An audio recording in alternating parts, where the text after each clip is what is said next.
In worlds built on silence, beauty, and chaos, these are the journeys meant to be walked alone. From shattered lands to endless skies, each story reveals something deeply human. So grab your headset, settle in, and don't forget to like, subscribe, and explore the worlds that wait beyond the screen. At number 10, we dock at the ghostly harbor of Return of the Obra Dinn, a tale of mystery, memory, and the art of uncovering truth in silence. The year is 1807. The sea is calm, but something drifts on the horizon. A ship, the Obra Dinn, returns to port after years lost to the ocean. No crew, no survivors, only bones, whispers, and questions. You are not a hero. You're an insurance investigator. No sword, no gun, just a ledger, and a strange pocket watch that lets you witness the final moments of the dead. Each timepiece click sends you spiraling into the past, a frozen instant, captured in sound and sorrow. You see the shot fired, the rope snap, the scream echo, and slowly, piece by piece, you begin to see the shape of tragedy. Return of the Obra Dinn transforms deduction into poetry. Every creak of wood, every sigh of the ocean becomes a clue. You build stories from fragments, faces, accents, uniforms, details no one else would notice. It's not about solving a mystery quickly. It's about listening to the silence between the facts. The art style, monochrome, deliberate, haunting, turns every scene into a painting of despair, and yet beneath that stillness, there's beauty, a reverence for the truth and for the lives it cost to find it. When the final pages close and every name finds its fate, you feel no triumph, only understanding, only closure. Because this isn't a tale of adventure or glory. It's a eulogy written in salt and sorrow, a reminder that truth always carries a price. In Return of the Obra Dinn, the sea keeps its secrets well. But for those who dare to listen, it speaks. And what it whispers is timeless. Every life matters. Every story ends. Every truth must be seen. Now, rising into number 9, we enter the open, endless beauty of The Legend of Zelda, Breath of the Wild. A world that doesn't wait for you. It simply exists. You awaken to silence, a kingdom in ruins, a sky painted in soft gold, and the whisper of destiny carried by the wind. Link, the hero of legend, returns not with fanfare, but with quiet purpose. The past lies buried beneath moss and stone, and only curiosity can uncover what remains. Breath of the Wild is freedom in its purest form. It doesn't guide your hand, it trusts you to wander, to climb every mountain, to dive from cliffs into forgotten rivers, to light fires in the rain and lose yourself beneath starlit skies. The land feels alive. The grass bends under the breeze, storms roll across the horizon, and every sound, every rustle, every note feels like the world breathing. There is no single path, no single destiny. Every player writes their own legend, not with words, but with curiosity. You experiment, you explore, you fail, you learn. And through that, you live. Soft tone, slower pacing. The magic lies in discovery, not of power, but of peace. A simple campfire, a horse on a hill, a sunrise that feels like forgiveness, moments of stillness that remind you the world isn't just a battlefield, it's a sanctuary. And yet, beneath its beauty, there's melancholy, a sense that everything you see is borrowed time, that even legends fade and even heroes rest. Breath of the Wild is more than exploration. It's meditation. A reminder that life's greatest adventures aren't about what you conquer, but what you notice. Because when you stand atop that final peak, wind in your hair, the kingdom stretched beneath you, one truth whispers through the silence. You were never saving Hyrule. You were rediscovering wonder. Now, descending into number 8, we fall into the quiet, forgotten depths of Hollow Knight, a kingdom buried in silence, where echoes speak louder than words. Beneath the crumbling surface of Hallownest, shadows stir. Dust floats like memory in the air, and ruins hum with the ghosts of greatness long gone. You are the knight, small, silent, nameless. No destiny carved for you, no prophecy to fulfill, only curiosity and a spark of courage that refuses to die. Hollow Knight doesn't guide you. It invites you to explore, to fail, to learn. The map is a mystery, the world a labyrinth of sorrow and beauty. Every corridor feels ancient, sacred, alive. You wander through catacombs dripping with secrets, through gardens reclaimed by nature, through cities swallowed by time. And all around you, the soft sound of life fading, but not gone. The combat is a dance, precise, deliberate, sharp. Each strike feels earned. Each victory, quiet. You are fragile, yet unstoppable. And in that fragility lies meaning. Because here, patience is strength, persistence is survival. The music swells and disappears like breath. Moments of silence hang heavy, allowing reflection to sink deep. Every encounter, from friend to foe, tells a story of loss, of duty, of sacrifice. There are no villains in Hallownest, only remnants of dreams that refuse to fade. You learn to listen, to observe, to respect the stillness, and in doing so, you begin to see the beauty in decay. Hollow Knight is not about triumph, it's about endurance, the quiet grace of continuing onward, even when the world forgets your name. In the end, the silence of Hallownest becomes your companion. And as you stand among the ashes of a kingdom that once sang to the stars, you realize this was never just an adventure. It was a requiem. And yet, somehow, the hollow still sings. At number 7, we climb into the thin air of Celeste, a mountain that is more than rock and ice. It's a mirror, a test, a conversation between who you are and who you're afraid to be. This is Madeline's story, a young woman burdened by doubt, chasing the summit for reasons she can't quite name. Her journey begins with trembling hands, shallow breath, and a quiet whisper that says, "You can't do this." But every fall, every retry, every painstaking jump proves otherwise. Celeste doesn't punish failure. It teaches through it. Each level, each screen is a heartbeat. Precision platforming becomes meditation. The world moves in rhythm. Snow crunches, wind howls, music swells, until the challenge feels like dialogue between your will and the mountain's silence. And somewhere in that struggle, clarity begins to bloom.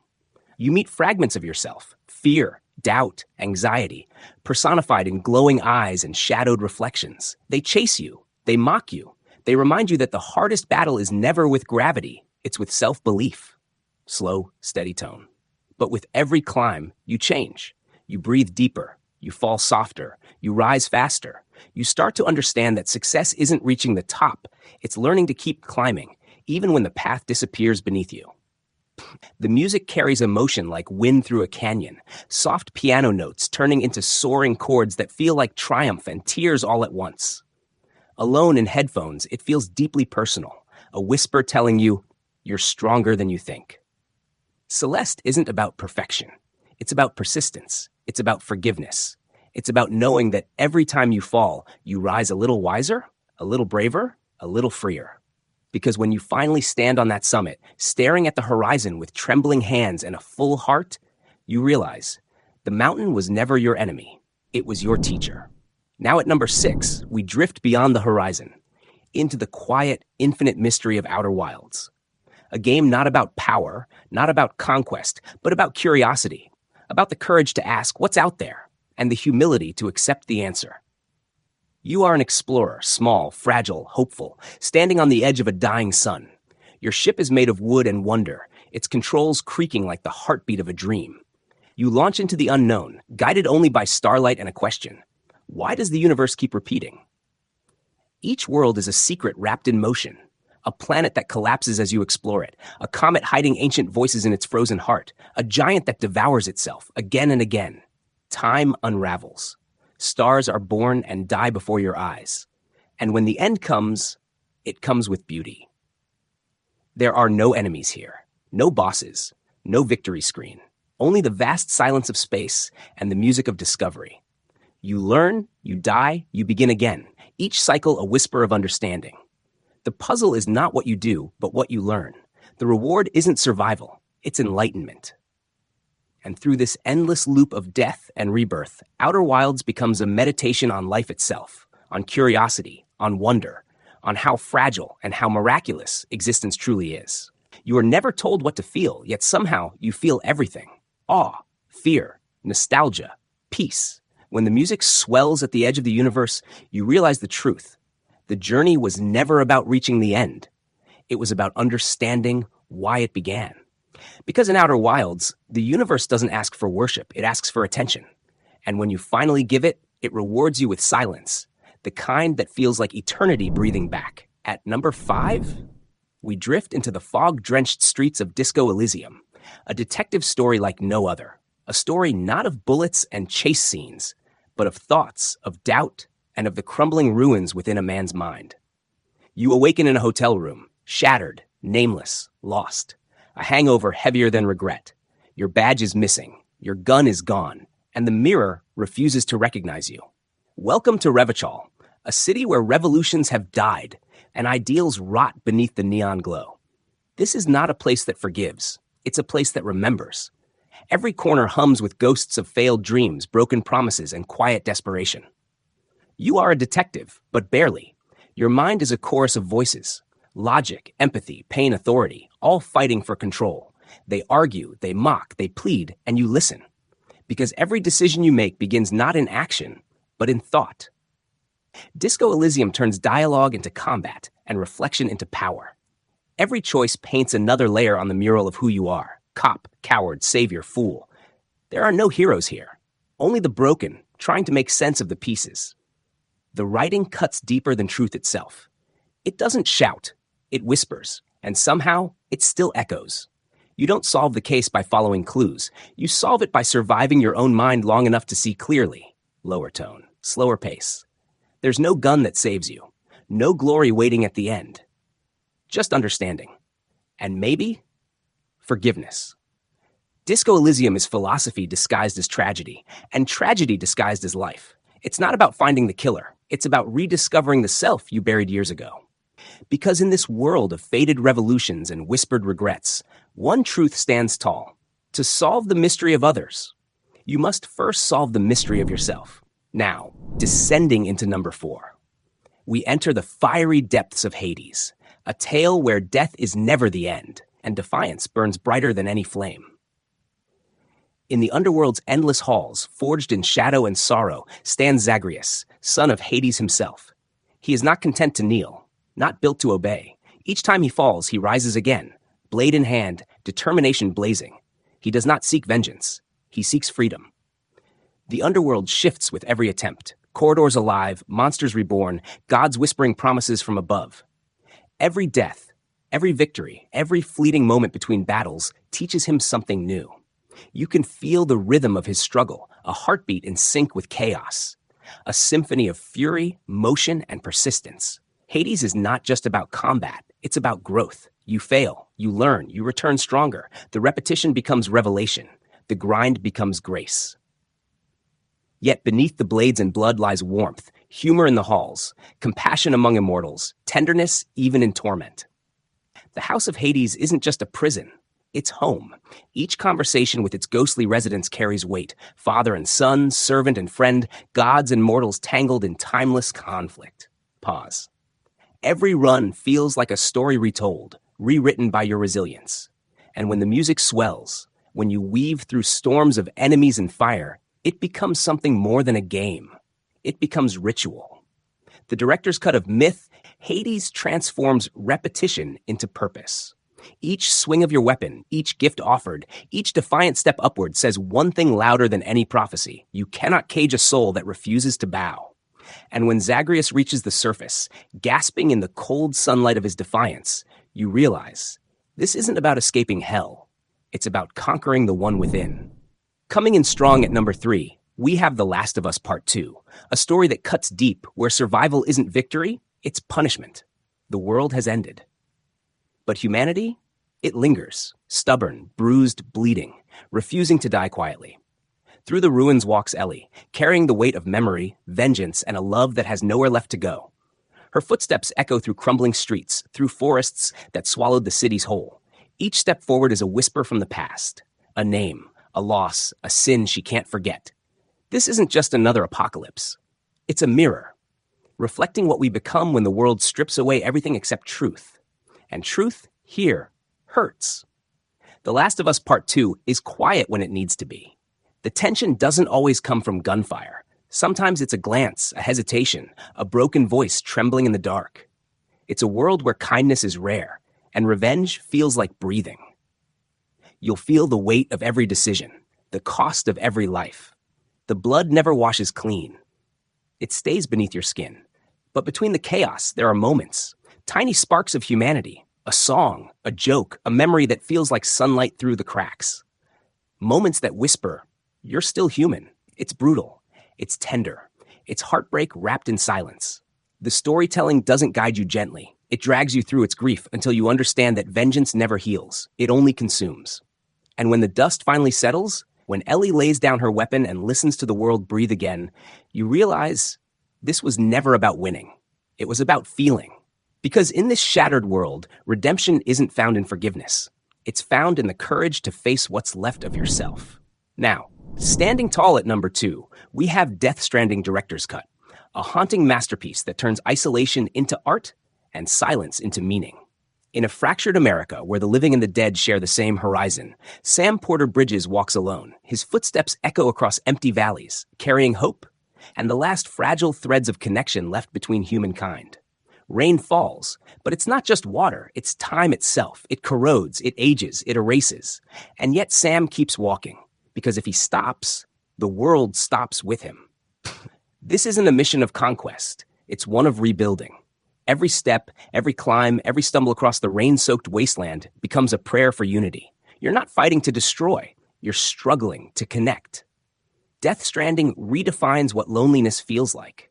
The wind hums, the earth trembles, ghosts drift at the edge of sight, mournful, weightless, lost. And through that stillness, there's beauty. A sense that maybe, just maybe, connection is sacred. Every delivery matters. Every bridge you build, literal or digital, leaves a mark. You're never truly alone. Somewhere unseen players leave signs, ropes, and shelters to guide you. Strangers helping strangers, without a word spoken. That's Kojima's brilliance. A world where the smallest act of kindness becomes a revolution. The director's cut enhances it further. Fluid movement, rebalanced mechanics, breathtaking visuals. Every detail hums with emotion. The soundtrack alone feels like oxygen, carrying you through endless storms of loss and rebirth. And when the story reaches its quiet end, you realize this was never about saving humanity. It was about understanding it. Lower tone. Because in Death Stranding, salvation isn't found in battle. It's found in the fragile lines that connect us, invisible but unbreakable. We walk not because the path is easy, but because someone, somewhere, is waiting on the other side. On number 1, we have The Witcher 3 Wild Hunt, a saga that doesn't just tell a story, but pulls you into one.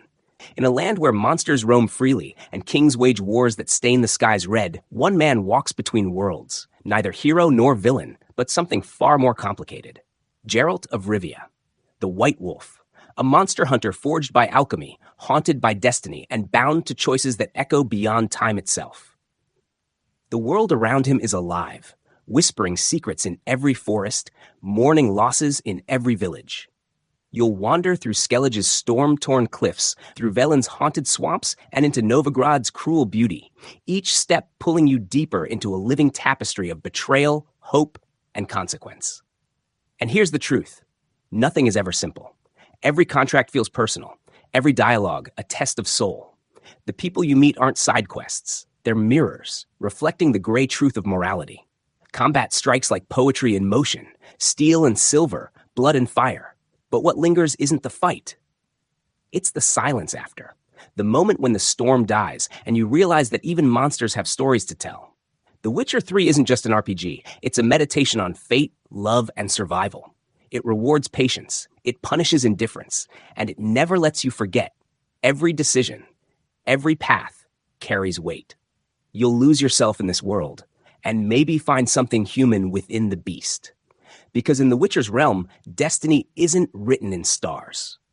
It's carved in scars. And as long as the coin is good, the hunt never ends. Every world we've visited today, every step, every scar, every silence, reminds us that gaming isn't only about action. It's about emotion. It's about reflection. It's about those quiet moments where the world fades and you simply exist within the story. Each of these games leaves something behind. A memory, a question, a feeling that lingers long after the credits fade. So if one of them spoke to you, if it made you pause or made you feel alive, that's the magic. Thank you for watching. Like, subscribe, and share the journey. And until next time, keep exploring.